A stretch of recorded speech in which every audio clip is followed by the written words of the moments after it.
Terima kasih Anda masih bersama kami dan masih terhubung dengan Mas Teguh Santosa, Ketua Indonesia Police Watch.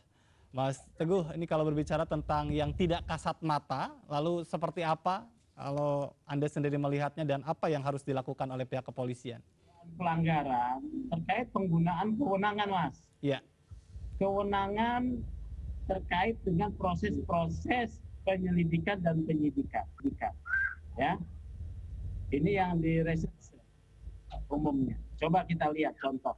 Saya percut, ya. Kemudian luwuk, ya, luwuk. Kemudian saya percut luwuk, kemudian ada lagi yang di mana ini? Yang soal ini kan soal penyidikan ya, perkara ya, luwuk ini. Ini kan problemnya kemudian tim dari Mabes Polri harus turun memeriksa prosedur, ya. Itu bagus kalau tim Mabes Polri sudah turun. Masalahnya kalau masyarakat yang kemudian mengalami, iya, bagaimana tahu adanya terjadi penyalahgunaan wewenang, ya? Karena di dalam proses tugas penegakan hukum oleh reserse itu ada dua hal, penyelidikan dan penyidikan. Penyelidikan dan penyidikan ini wilayah kerja yang tertutup. baik. Karena memang harus tertutup agar penjahat yang sedang disidik tidak menghilangkan barang bukti, tidak kabur, kemudian pengungkapannya tidak terganggu, ya. Iya, Nah, ini wilayah yang tertutup sangat rentan menimbulkan potensi besar penyalahgunaan wewenang. baik. Apa misalnya? Misalnya nih, layanan masyarakat ketika mengadu kepada polisi itu bisa mereka ditolak. Karena masyarakat diminta menyiapkan alat bukti berdebat. Ketika penyelidikan dan penyidikan, ada potensi penyalahgunaan apa? Yaitu berpihak pada salah satu pihak. Karena keberpihakan, maka dia kemudian ada alat bukti yang tidak dipertimbangkan dengan baik, ya, atau menyembunyikan alat bukti, lapor pada atasannya dengan memanipulasi fakta, ya. Kemudian belum lagi adanya dugaan misalnya permainan suap. Artinya Kan harus lebih transparan begitu ya dalam pelayanan terhadap masyarakat begitu ya. Tapi tidak ada ruang buat masyarakat untuk terlibat dalam proses tersebut, walaupun ada SP2HP. Ya, kembali lagi ke bicara tentang pendekatan kekerasan, penanganan demonstrasi yang nampak gitu-gitu terlihat, dan ini tentu harus menjadi evaluasi. Catatan Anda supaya ini tidak terulang harus seperti apa?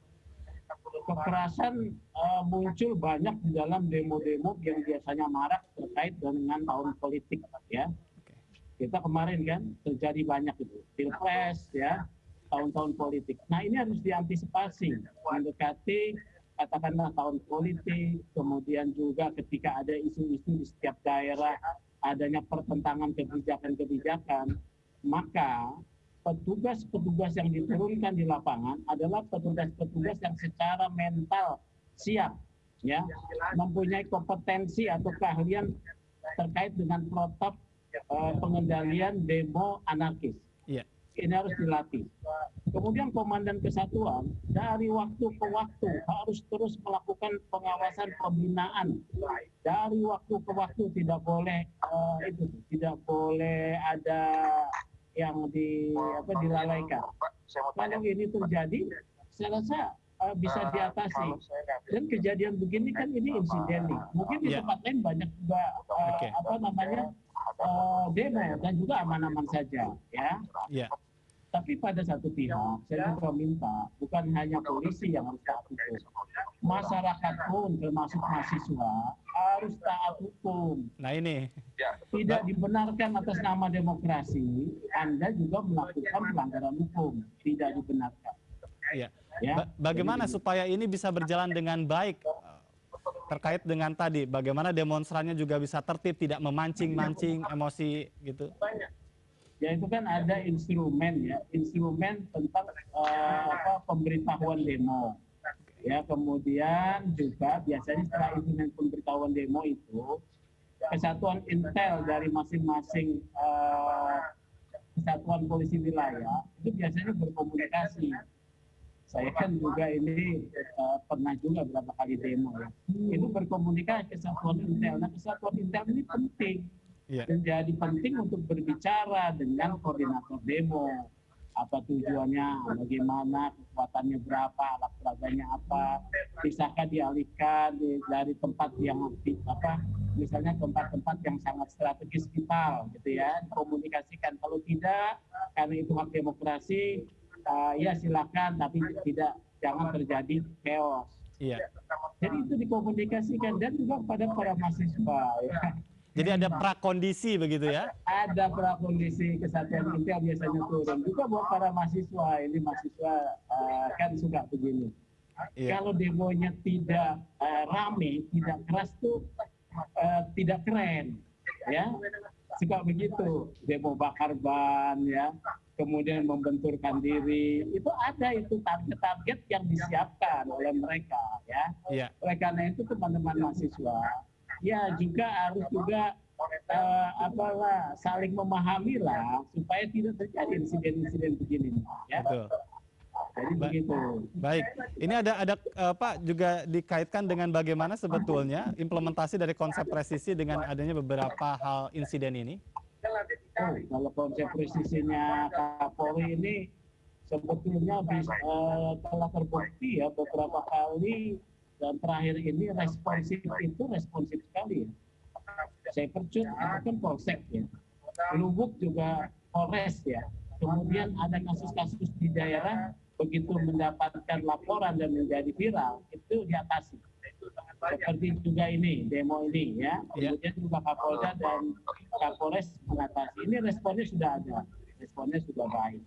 Tetapi yang belum adalah prediktif ya.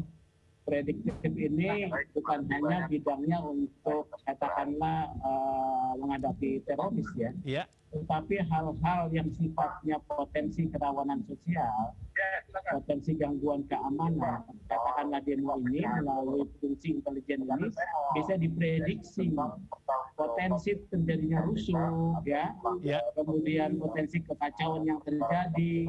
Oleh karena itu yang diturunkan harus betul-betul siap. Penggunaan tangan kosong melumpuhkan tidak berlebihan itu harus disiapkan.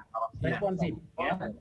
Baik. Jadi prediktifnya yang ditekankan di sini. Baik. Terakhir terkait dengan insiden yang terjadi di Tangerang, ada hal lain yang mungkin menjadi catatan dari IPW? Saya menghimbau ya, Polisi Kesatuan Wilayah melatih terus-menerus anak-anak muda yang berada di pos terdepan. Ya, ini biasanya itu Dalmas, PHH ya. Ini kan anak-anak muda nih. Saya yakin masih muda-muda. Kelihatan anak-anak baru SMA, baru selesai pendidikan gitu. Ini masih ini dipersiapkan, dilatih. Dan juga kepada mahasiswa, gunakan hak demokrasi dengan baik ya. Tersampaikan maksudnya, tetapi tidak terjadi hal-hal yang tidak perlu. Baik. Gitu, ya. Terima kasih Pak Sugeng Santosa sudah bergabung bersama kami di sore hari ini. Salam sehat Pak Sugeng. Selamat sore Mas Dada. Dan pemirsa tetaplah bersama kami, sesaat lagi kami masih akan kembali dengan informasi lainnya.